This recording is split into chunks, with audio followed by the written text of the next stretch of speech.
I really liked that breadstick. I think is what the man had said as we pulled him into the helicopter.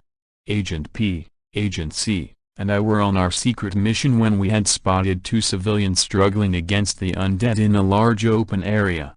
We gathered that we could offer assistance without jeopardizing our mission. I had tossed down the rope ladder and held ready to help them climb in. Only one of them had made it out alive, however. Male, probably at his peak ripeness. Firm and bright in color. Healthy with hints to training, he carried a sword on his back. "What is your name, sir?" I heard Agent C ask the strawberry. "Broden, who da fuck are you clowns supposed to be?" The strawberry had stuck his lower jaw out as he spoke. "We are Special Agents P, C, and you can call me Agent S," I reported to the civilian, and I looked him up and down one more time before making my assessment. We were engineered and trained for this very moment.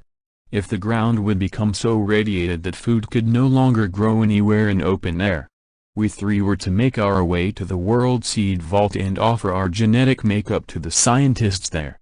I explained the mission to the man. I had been in charge of this mission and trained to make tough calls like this. We lost all of our support and the helicopters which had been escorting us had all been destroyed. We needed to make a new ally and he seemed like he could handle himself. No fucking way. Bruh. Do you guys know Dr. Jamal Glutenstein?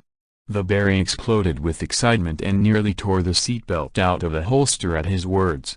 We paused and looked at each other briefly in confusion before I replied. "We have never heard that name before, it sounds made up," I replied. The berry sighed and leaned back into his seat and looked out the side. He appeared bored of the conversation now. He spoke up before I could ask my next question. "This is both of our luckin' fucking days. I am basically on the same mission." He spoke so softly I nearly missed the last part. All three of us realized right away what the man's words meant. He was no civilian berry. He must have also been created by some scientist who successfully tackled the radiation issues. I was about to interrogate the berry further when the helicopter stuttered and fell slightly out of the sky. The berry turned from a ripe red to a sickly green in an instant. He looked as if he was about to pass out or vomit. We must have momentarily lost connection with their remote pilot. "We are fine. The drone has auto-sensors for moments like that," I said reassuringly. "Fuck this shit," the berry mumbled.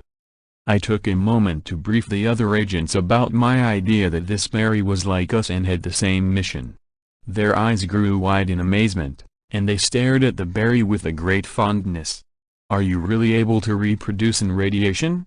Agent P had asked the berry. "Who fucking knows? That doc was batshit crazy sometimes. But, I made him a promise. He told us." One of our propellers stalled and the helicopter tilted slightly. I noticed the berry jerk hard and his seatbelt had torn a little more. It didn't look like much, but I knew we should switch seats. We have tons of S.T.A.R.C.H agents from around the world on this same mission, but as far as we know, not once has anyone been able to genetically engineer any fruits or berries. "Your seatbelt is jeopardized. Please swap seats with me," I asked the berry. "Da fuck you say, old man?" That tense atmosphere returned around the berry. Before I could say anything else the drone lost signal again and we jerked hard. I saw the berry's seatbelt about to snap completely, and at the angle we were leaning he would have fallen out. I quickly unbuckled and grabbed the berry. I spun around and tore him out from his seat and threw him towards the others. "Protect that man with your lives. That is an order," I yelled as I watched them fade out of sight. "We will, sir," I heard them shout. And that is how I ended up here, ready to give my report. I told the bright light at the cash register in the sky. I heard a woman's voice coming from the white light. "At ease, agent. You were licked off the pavement by all kinds of critters. Your mission is complete," she spoke. That is when I woke up in the grand grocery store in the sky.